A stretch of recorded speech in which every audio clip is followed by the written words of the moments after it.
যেদিন সকালবেলা কোথাও যাওয়ার থাকে তো খুব তাড়াতাড়ি দেখবে ঘুম থেকে আমরা প্রত্যেকেই কিন্তু উঠে পড়ি, মানে ঘুমটা আসতেই চায় না, বারবার কিন্তু ঘুমটা ভেঙে যায় যে কোথাও যাব। আর আমি যেহেতু বিশেষ কোথাও যাই না সে কারণে আমার কিন্তু প্রচুর মানে এরকমটা হয় যে আমি সারা রাত ঘুমোতেই পারি না, অনেকটা লেটে বেরোবো সকালে, তারপরেও কিন্তু আমার সাথে এটা হয়। তো যাই হোক আজকেও যথারীতি তাই হয়েছে। তো বাইরে তোমরা দেখতে পাচ্ছ আলো আলো, অনেক আলো, মানে অনেকটা কিন্তু বেলা এখন নয় একদমই, আজকে কিন্তু অনেক সকাল সকাল তোমাদের সামনে এসেছি। আর এই ঘরটর গোছানোর পর কিন্তু আমি বন্ধুরা স্নান করেছি, পুজো দিয়েছি, হেনা কাজ করে চলে গেছে, মানে আমি যখন এই কাজগুলো করলাম তারপরের কথা তোমাদেরকে বলছি। আর আমি তোমাদের সাথে সেগুলো কিন্তু শেয়ার করিনি, তো ভাবলাম একবারে রেডি হয়ে আমি তোমাদের সামনে আসছি। আর দেখতেও পাচ্ছ বন্ধুরা, আর আমি এবার জানা টানলে সমস্ত বন্ধ করে দেবো। শুভ সকাল বন্ধুরা, দেখো আমি একদম রেডি হয়ে গেছি। আজকে আমি এখন যাচ্ছি কোথায়, তোমরা আমার সাথেই চলো বন্ধুরা। রেডি হয়ে এখন যাচ্ছি হচ্ছে মায়ের কাছে। তো আজকে অন্নকূট, তো অন্নকূটে কিন্তু ওখানেই প্রসাদ খাবো, তো চলো তোমরাও আমার সাথে। আর মেয়ের এই ব্যাগটা আমি নিয়ে নিয়েছি, সবসময় তো একই রকম ব্যাগ নিয়ে আজকে একটু ছোট নিলাম, তবে মোবাইলটা ঢুকবে কিনা তা দেখতে হবে। তো চলো বন্ধুরা, এই দেখো দুটো চাল কুমড়ো হয়েছে। তো সঞ্চিতা আমার বাড়িতে আসার কথা ছিল, তো ভেবেছিলাম ওকে আমি এই চাল কুমড়োটা দেবো আর এই একটা মাকে দেবো, এটা ভেবেছিলাম। তো সঞ্চিতার তো আসলো না, ওর কপালে আর নেই, তো এটা আমি এখন মাকে দিয়ে দিচ্ছি আর এটা আমি আমার জন্য রাখছি। তো আমি ব্যাগে ভরে নিয়ে যাচ্ছি। তো সঞ্চিতা তোমাকে খুব মিস করছি, কারণ তুমি আর আসতে পারলে না। ও আমাকে কথা দিয়েছিল আমার এখানে আসবে, ও মায়াপুর গেল, নবদ্বীপ গেল, কিন্তু আমার কাছে আসতে পারলো না, বললো অনেক লোক নাকি ওর সাথে ছিল। তো যাই হোক কি করবো, ওটা মাকে দিয়ে দিই আর এটা আমি পরে রান্না করে খাবো। তো চলো বন্ধুরা, অনেক দেরি হয়ে গেছে, অলরেডি 10:30 বাজে।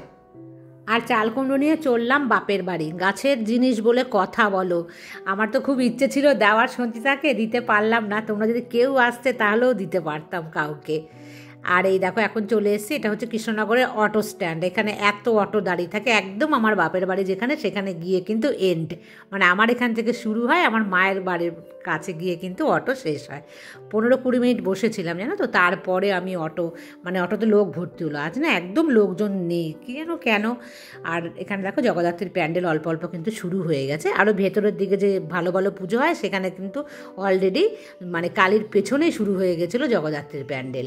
আর এই যে দেখাচ্ছে রেল লাইনটা, এটা দিয়ে কিন্তু সঞ্চিতাদের বাড়ি মানে বহরমপুর যায় ট্রেন, একদম সোজা এই দেখো এদিক থেকে আসে আমাদের কৃষ্ণনগরে। আর দেখো আমি চলেও এসেছি বাড়িতে, মা একদম রেডি হয়ে গেছে। আর এই হচ্ছে আমার বাবু, তোমাদেরকে সবার সামনে মানে এর আগে আমি শেয়ার করেছি। আর এই ব্যাগটা নিয়ে একদম আমি যেতে পারছি না, চাবি, দুটো মোবাইল ঢুকছে, মানে খুব কষ্ট। তো মায়ের থেকে একটা ব্যাগ আমি ধার নিচ্ছি। তো ওই ব্যাগটা মায়ের, মা কিন্তু ব্যবহার একদমই করে না। তো আমি বললাম যে আমার কাছে মানে আমাকে একটু দাও, আমি এটা নিয়ে যাই। আর কালে কালে এটা আমারই হয়ে যাবে, কারণ মা ব্যবহার করতে ভীষণই মানে আনকমফোর্টেবল ফিল করে আর কি। যাই হোক এই দেখো এটা হচ্ছে স্বরূপগঞ্জ ঘাট। যারা এদিক থেকে নৌকো পার হও তারা জানো, সঞ্চিতা কয়েকদিন আগেই এসেছিল মনে হয়, এখন এদিক দিয়ে পার হয়েছিল, না হলে মায়াপুর দিয়ে হয়তো গিয়েছিল। তো দেখো নৌকোতে উঠতে গিয়ে কদিন আগে তোমরা হয়তো সবাই দেখেছিলে, সোশ্যাল মিডিয়ায় ভীষণভাবে ভাইরাল হয়েছিল, একটা স্কুটি জলে পড়ে গেছিলো। তো সেটা হচ্ছে এ পারটা না, এটা হচ্ছে ও পারের ঘাটে। আর নৌকোতে দেখেছো প্রচুর মানে রোদের তাপে মানে তাকাতে পাচ্ছি না, মা আমি আমরা দুজনাই দাঁড়িয়ে রয়েছি, বসার যে জায়গা সেখানে মা বসতে পারলো না, কারণ অন্য লোকরা বসে গেছে। তো বন্ধুরা কোথায় যাচ্ছি বলো তো, আমরা যাচ্ছি কিন্তু একটা, তোমাদের সাথে আমি এর আগের বারও শেয়ার করেছি। আর এখন একটা জিনিস তোমাদের দেখাচ্ছি, দেখো মাত্র 100 টাকাতে বন্ধুরা, এখানে মানে ফিক্সড প্রাইস বলে লেখাই রয়েছে। ব্লাউজ দেখো এত সুন্দর সুন্দর, তবে আমার জন্য নয়, যারা স্লিম ফিগার তাদের জন্য। যে ব্লাউজগুলি আমরা 200, 250, 300 টাকা দিয়ে কিনছি সেগুলোই কিন্তু এখানে 100 টাকা করে বিক্রি হচ্ছে, তবে রোগাদের জন্য, একদমই আমাদের জন্য নয়। কী করবো, খুব দুঃখ লাগছিলো দেখি, এত কিনতে ইচ্ছা করছিল কিন্তু কোনো উপায় নেই, নিতেই পারলাম না শরীর মোটার জন্য। আর এখন দেখো চলে এসেছি একদম যেখানে মানে আজ তো অন্নকূট, এখানে কিন্তু আজকে প্রসাদ পাবো।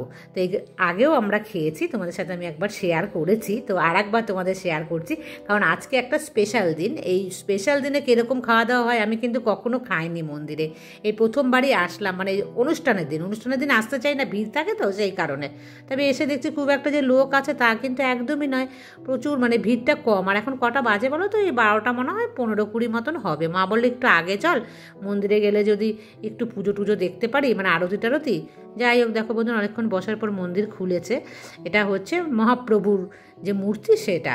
আর এই দেখো ভোগ দিয়েছে, দেখেছো কত ভোগ, এত ভালো লাগছিল এই ভোগ দেখে। আজ তো অন্নকূটের সমস্ত ভোগ কিন্তু মহাপ্রভুর কাছে অর্পণ করেছে। তো তাই তোমাদেরকে আমি এক ঝলক দেখাচ্ছি বন্ধুরা, কেমন লাগলো। খাওয়া দাওয়া কমপ্লিট করে আবার চলে এসছে, এবার যাব নদীর ওপারে, মানে এই পারে কিন্তু সেই স্কুটিটা পড়ে গেছিলো। স্কুটিটা মানে নৌকো থেকে স্টার্ট অবস্থায় ছিল, হাত পড়ে গেছিলো, সেইভাবেই কিন্তু পড়ে গেছিলো জলের মধ্যে। তবে পরের দিন নাকি পাওয়া গেছে স্কুটিটা। যাই হোক বন্ধুরা, দেখো নৌকোতে এসে মা বসে পড়ছে, জায়গা পেয়ে গেছে, মা একদম দাঁড়াতে পারে না। আর এখন প্রায় কিন্তু সন্ধ্যে, আমি এখন যাব বাড়ি। নবদ্বীপ থেকে চলে আসলাম, এসে 5-10 মিনিট একটু রেস্ট নিলাম, গায়ে জল দিলাম, আজকে এত গরম লাগছিল, তারপরে পুজো দিলাম, দিয়ে এখন ওপরে এসেছি। আর ভালো লাগছে না, শরীর আর চলছে না বন্ধুরা। সকাল থেকে পুরোটা মানে সন্ধ্যে অব্দি, এখন কটা বাজে বলো তো? ঘড়ির কাঁটাতে এখন বাজে 8টা। তো ওই 8টার সময় আমি তোমাদের সামনে আসলাম, গরম লেগে গেছে। আর আসার সময় বন্ধুরা একটা জিনিস নিয়ে এসেছি, নবদ্বীপে গেলে কিছু কেনাকাটা করতে ইচ্ছে করে, তবে বেশি কিছু মানে আজকে কিছুই কিনিনি, একটাই জিনিস কিনেছি, তো তোমাদেরকে দেখাই কি নিয়ে এসেছি। এই দেখো বন্ধুরা, এই একটা ব্যাগ নিয়ে এসেছি, কি সুন্দর লাগছিল আমার দেখে, এই ব্যাগটা নিলাম।